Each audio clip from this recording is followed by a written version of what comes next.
Hi, welcome to my channel. As promised in my introduction video that I'll start from the basic of options. So today I want to share about some fundamental keywords which is essential for the discussion of future topics. And before I begin, I would need to say this standard disclaimer that I'm not a SEBI-registered advisor. The content shared here is for the educational and informational purposes only and should not be considered as financial investment or trading advice. Investing and trading in financial markets involve risk or loss. Please do your own research or consult a SEBI-registered financial advisor before making any investment decisions.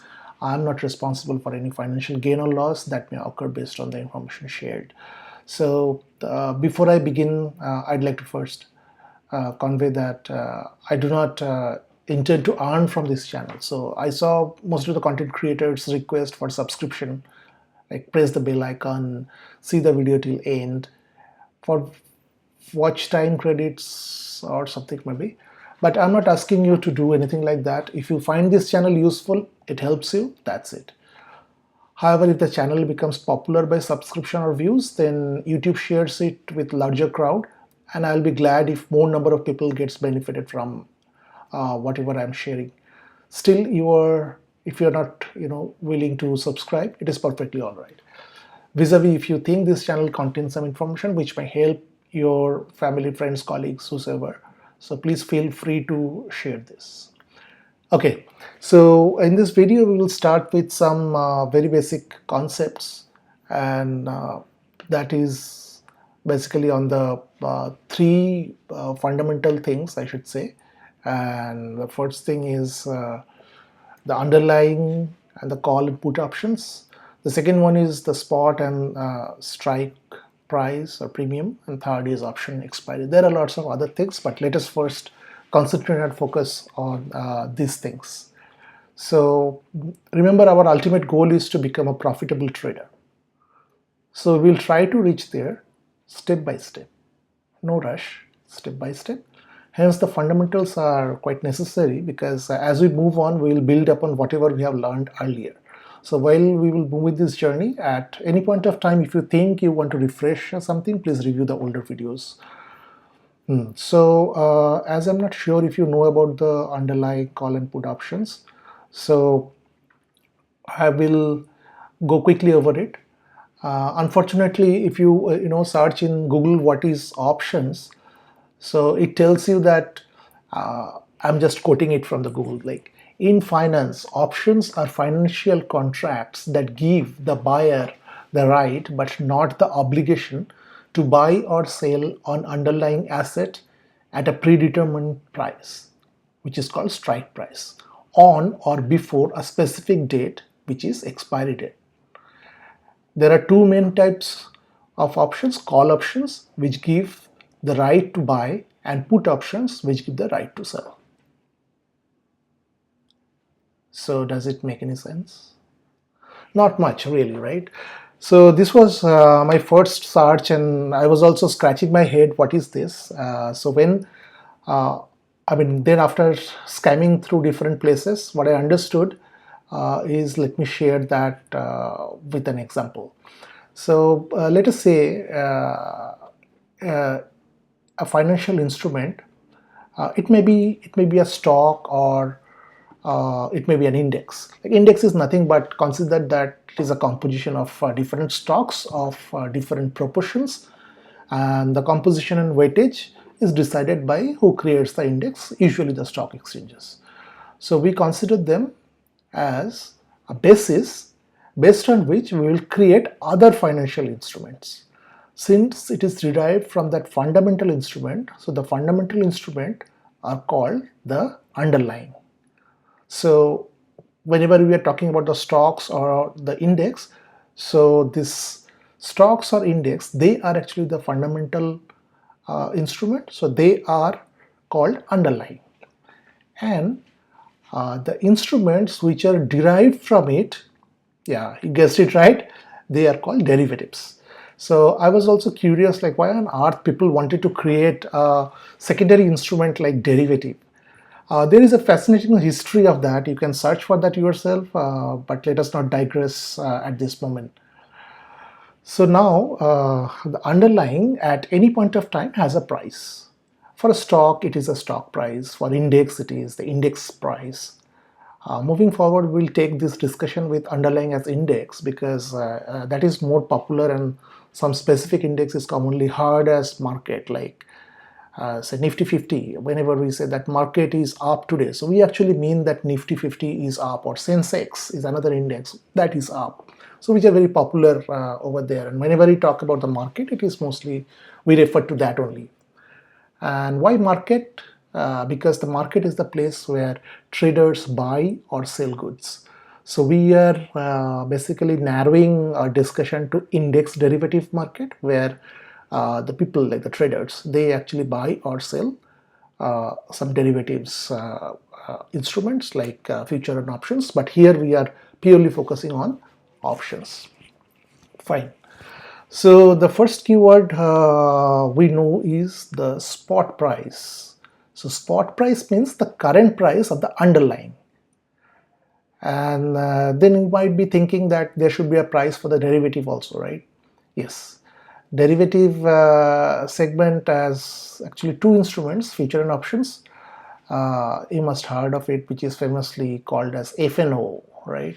So we will again scope our discussion to options only. We will not discuss about futures at this moment. People interested in future can still search in the internet. There are plenty of information available for that. Now, our point was there should be a price of the option, just like the underlying, right? Okay. Here it becomes a bit complicated. While at any point of time we have only one single value of the underlying, like the stock price or the index price, there are multiple options available for that, which means it is not a single option value. There are multiple option values at one point of time. So let me get to a example so that it is easier for you to understand. So this is actually what we are calling it as we call specifically this is called an option chain. Option chain means where we actually list down all the available options over here. So for example, if we have the underlying say Nifty 50 is at the price which is like 24,652. So Nifty 50, the market is at 24,652. So what we mean is that the market is at 24,652 is the spot price. Okay, so now there will be multiple options available below, like say 24,650, 24,600, or 24,550, etc. And above like 24,700, then 24,750, 24,800, and so forth. So here comes the second important keyword. These numbers, these are called strike price. So in a very common like layman terms, you can consider that these are the levels where we have created those option derivative instruments. It is not like continuous like 600, 601, 602. There is a gap between that. So and next, in each of these strike prices, we actually see that there are two type of options. One is like call option, another is put option. Like the left hand side, whatever you see is what we call as call options and the put option. So, say for example, this 24,650, right? So this is the strike price, which has a call option price, and that is 213.95, and it has a put option price which is 187. So it is like we also sometimes call it as call premium is say 188.45 for 24,700 strike, and put premium is 214 for the same strike.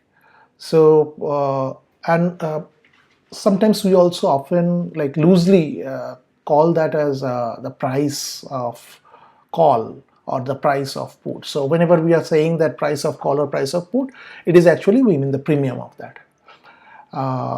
Now the second part is like these options, they also have something, a property called expiry.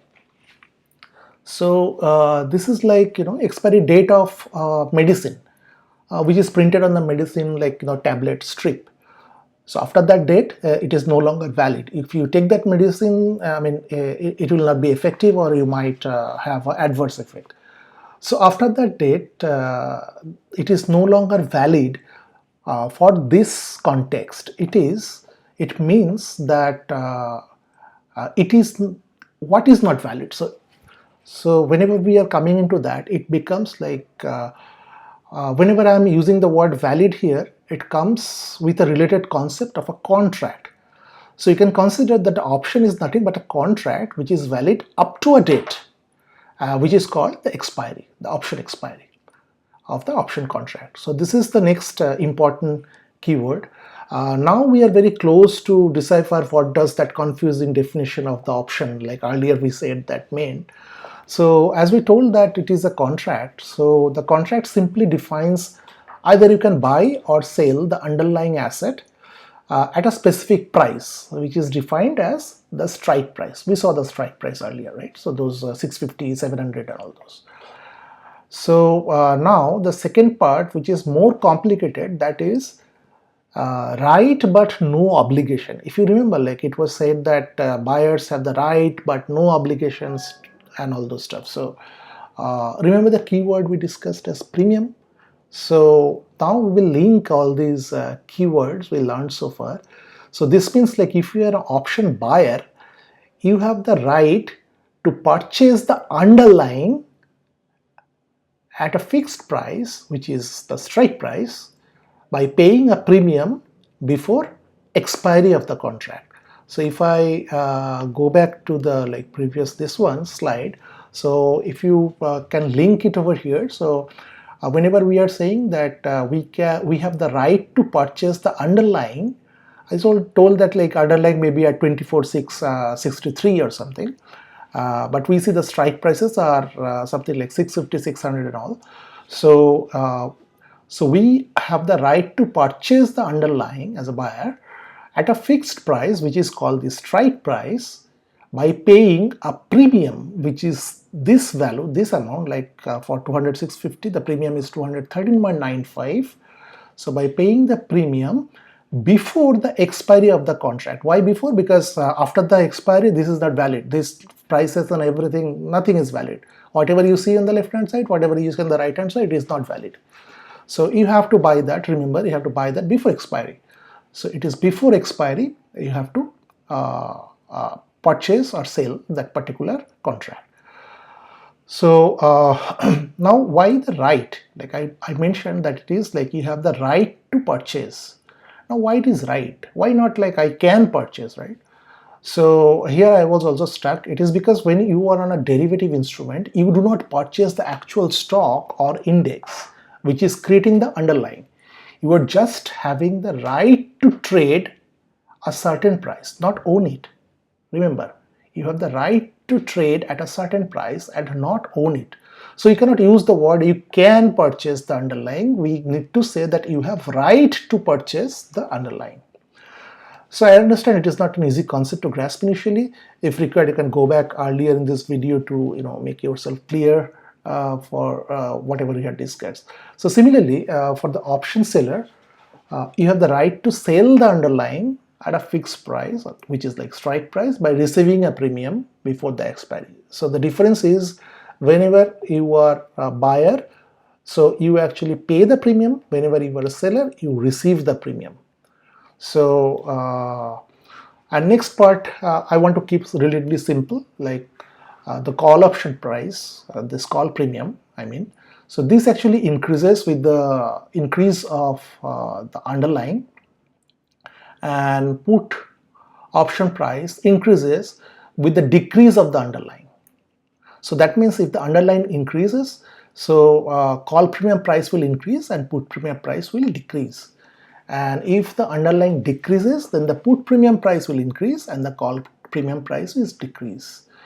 So this was actually that magic which I mentioned in my earlier video, that how one could make money even when the market is crashing.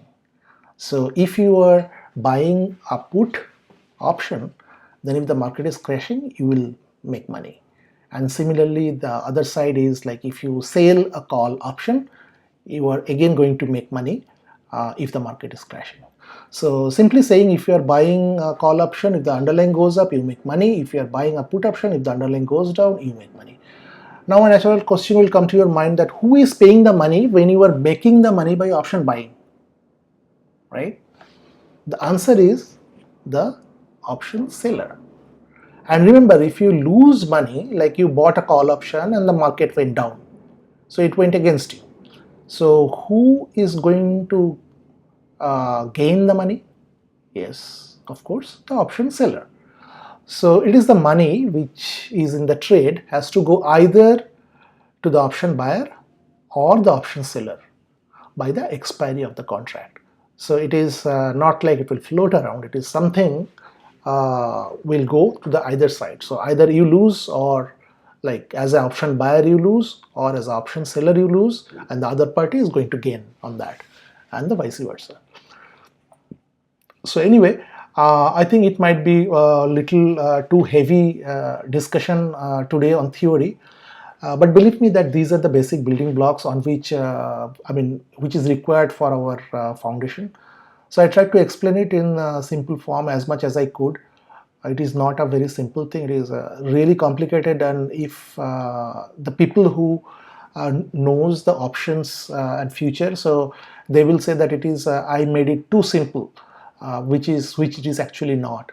But just to give you a startup thing, so that you don't like freak out from the theory part. So I just wanted to keep it very simple way, so that as a layman you can understand.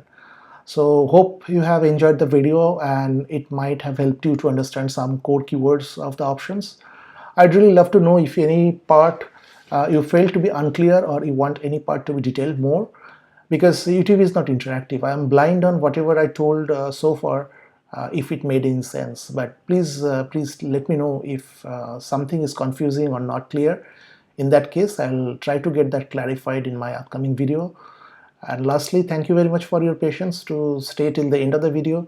In the next video, it will be less theory but more on example to see how the price of call and put options change with the change of underlying. Till then, have a wonderful time.